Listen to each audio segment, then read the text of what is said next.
Welcome, welcome. So you're probably here because you're thinking about going to hostels and you're worried it's going to be like this Why not? or like this.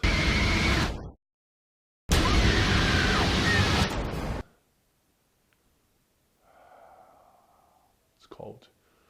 Or you just think I'm full of shit and you just want to see if I am. All right, so let's get straight to it. 10 tips.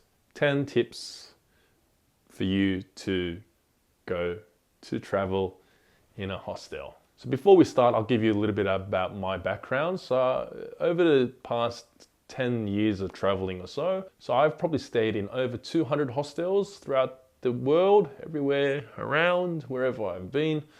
And I've also worked and lived in a hostel for a year in London. So I would like to say that I am experienced in the hostel world. So these are my top 10 tips for your life to be easier. Now, when you first go to the hostel for the first time, it can be a little bit scary, a little bit daunting because you don't know what you're in for. You've seen all the movies, you've heard the horror stories, but it's not like that. It's really not like that. It is an awesome time. I do recommend hosteling for everyone and anyone. If you're by yourself, if you're in a group, it is the best experience, and you may meet people who will turn out to be your friends maybe for the rest of your life.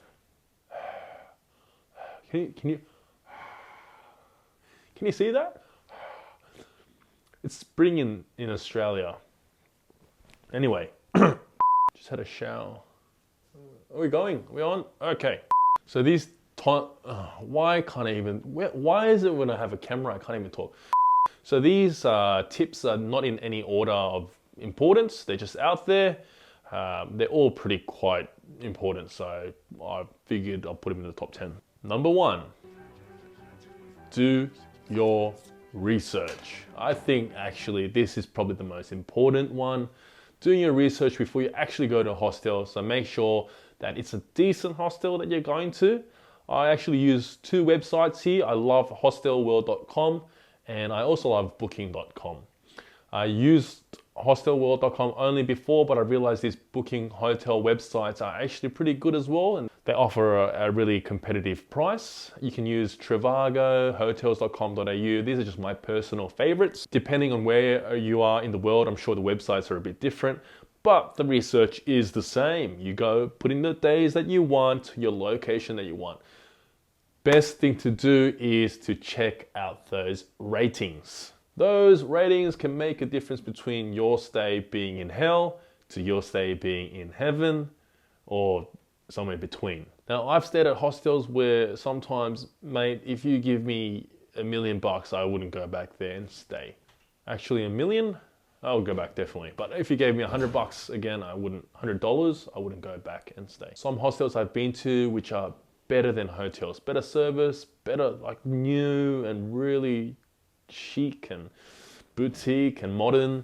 So make sure you do your research, go to the ratings, go through the rating system, and always check out the comments, the feedback, the reviews, read them, see what they're like. It's always good to have a hostel in the center of the popular destination you're going to. Most hostels do actually have the best spots in each city, so make sure that they're really awesome.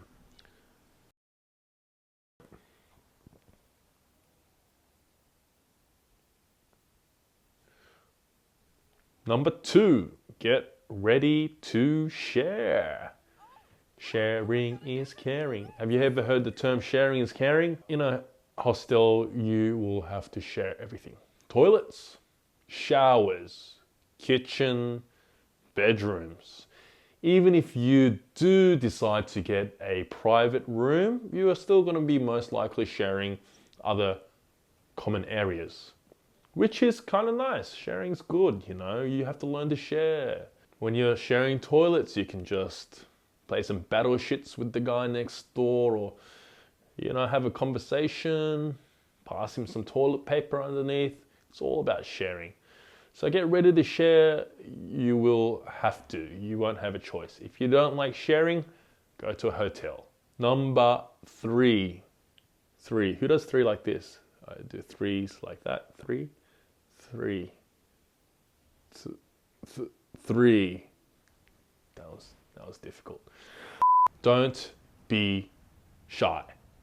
Don't be afraid. Don't be nervous. It doesn't matter if you're an introvert, extrovert, no matter who you are. People who are traveling to hostels are probably in the same mentality that you are. Don't be afraid to approach people. Sitting in a group, sitting by themselves, they're probably thinking the same thing as you are. 95% of people staying in hostels are nice people. Genuinely, they're willing to talk to you. They're not going to be like, F off, I'm talking to myself, or F off, I'm reading a book. A lot of solo travelers are just waiting for other solo travelers to come and talk to them. So don't be shy. Just go up, strike a conversation. Just be like, hey, do you mind if I sit down here, or can I join you for a beer? And you never know where that friendship goes out to. You can go out to, who knows, you can go out pub crawling, or, sightseeing together. It's awesome to make those connections. That is the heart and soul of hosteling, to meet like-minded traveling people just like yourself. Never know, you could meet your future husband or your future wife. I have met some lovely women in the past. Anyway, number 4.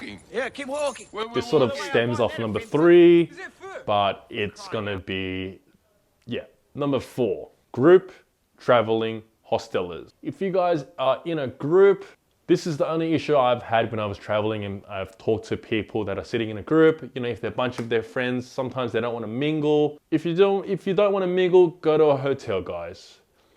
Be nice to those solo travelers or smaller groups of people who want to come and just, be part of a group. Because they don't know if you're just a bunch of solo travelers together. They don't know if you're old mates back from back from Old Town. Just be nice to those people. Be welcoming. One day you might be that solo traveler, and you're going to be thankful that a group of guys were nice and let you be part of their group. So everyone likes the feeling to belong. It's just natural. Number 5. Prepare to get dirty. Dirty. Pretty much prepare for anything. Prepare for the worst. This is a story of my first day on my job in the hostel. So I was a night receptionist. Either way, on my first day of the job, I thought it was going to be chilled. I was just sitting back. It's like 3 a.m. What can happen at 3 a.m.? I get this guy like running down the stairs to me, and he's wet. And I'm looking at him like, what have you been doing up there? And he goes to me, mate, I have just been pissed on. I'm like, what do you mean? He goes, this guy, the top bunk has pissed and he's literally just dripped on me. So, story is, Irish guy, no stereotype. So he comes home, smashed off his face. He just falls asleep on the bed and he just wets himself. Wets himself so much that it seeped through the mattress and started just dripping on the guy beneath him and just soaked him. He's woken up, the guy on the bottom's woken up, just like, what the hell is going on? I'm wet. So this was my first day of the job. I went up to the room. I tried to wake him up. I thought he was dead. I couldn't wake him up. I had to slap him. I literally had to slap him like, wake up. Oh, you fucking leprechaun. Well, wake me up, man. Oh, yeah, fucking leprechaun. And I'm like, mate, you need to wake up. Moral of the story is, anything can happen. You can get pissed on. You can get shat on. Oh, I've seen some real dirty stuff. So yeah, prepare to get dirty. But it's not bad. It's not bad. So don't worry, it's not that dirty. Number 6. Age. How old are you? 7, but I look a lot older. God bless you. Age is just a number, we all know. Everyone can travel at their own age and pace. Just be careful, some hostels actually do have an age limit. The hostel I was working at did have an age limit till 35. I actually thought it was 30 and I rejected a 30-year-old guy. Sorry man, if you're watching this, I'm so sorry. But some hostels are really strict with this. They have a policy, it's a youth hostel, for example. They're not going to let you stay. So always check before to see if they have an age limit. Number 7, lucky number 7. I don't want lunch. I want breakfast. Yeah, well, hey, I'm really sorry. Yeah. Well, hey, I'm really sorry too. Free breakfast. Complimentary breakfast. Don't expect much. Piece of toast, jam, most places. I mean, if you're lucky, you'll have some cereal, some ham sandwiches, but you're not going to get a feast. So, don't be lured in by all these free breakfasts. You can walk around the area, get yourself some local snacks. Although, there are some hostels that are actually out there, they do really nice breakfasts as well. Just don't expect too much. Number 8. 8. 2 words. Or is it 1 word? Earplugs. 2 words. Earplugs. Earplugs. Earplugs. Get them. Get them. Get them. Stamp a double stamp. You can't triple stamp a double stamp, Lloyd. You can't triple stamp a double stamp. Lloyd, you guys! I am not a light sleeper. I can sleep through many things. But in a hostel, you do need some earplug. I can sleep through people snoring. That's fine. No, I've stayed in dorms with 24 other people, snorers, partiers, whatever, doing sexy things. I don't know, whatever they do, It does get loud. The mornings, the zipping, the endless the rustle of the plastic bags. And the worst thing is when people sleep through their alarm. I have seen or heard or met people, I think that they could sleep through, I don't know, a hurricane, a tornado, whatever they do. I was with a guy who slept through his alarm, I can't tell you how many times I've just gone and turned off people's alarms, either because they sleep through them, I can't wake them up. If the alarm has been ringing for 30 minutes straight, I'm going to turn off that alarm. I don't care, I'll wake them up, but if they're not waking up, that's their problem. Also, people go to have a shower, they leave their phones in their beds and their alarms go off. I'm like... So, earplugs, lifesavers. Most hostels give them out for you for free. Some may charge a quick $1 or so, whatever they do. Number 9. Manners maketh man. Be nice to the staff. I mean, in general, be nice to everyone. We should all be nice to each other. But, be nice to the staff. We don't get much. We don't get much pay. We're there just traveling like you too. If you're nice to the staff, I'm sure they'll be nice back to you. The staff know the area well. They know all the spots to go to. They know what's good to eat around there. They have the connections to all the pub crawls, all the different things around the area. So if you're nice to them, they'll be more willing to help you out more. And just be nice. Yeah. And number 10. Dan.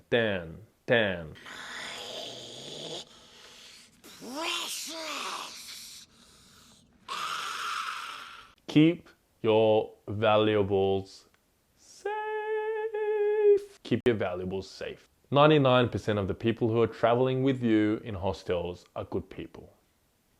But there is also always a sour lemon. If you do have your phone lying out or your passport laying out on your bed and you're not there, there is a chance that it's going to go missing. Just keep an eye on your valuables. Use your common sense. Just look after your stuff, With my valuables, I always kept them on me. I have a little habit of mine. I'm a little bit extra cautious with this, but if I have cash, my passports, everything, I have my carry bag. I always actually sleep with it on near the wall to me, so no one can actually get it. But a lot of hostels have lockers. You can lock things up.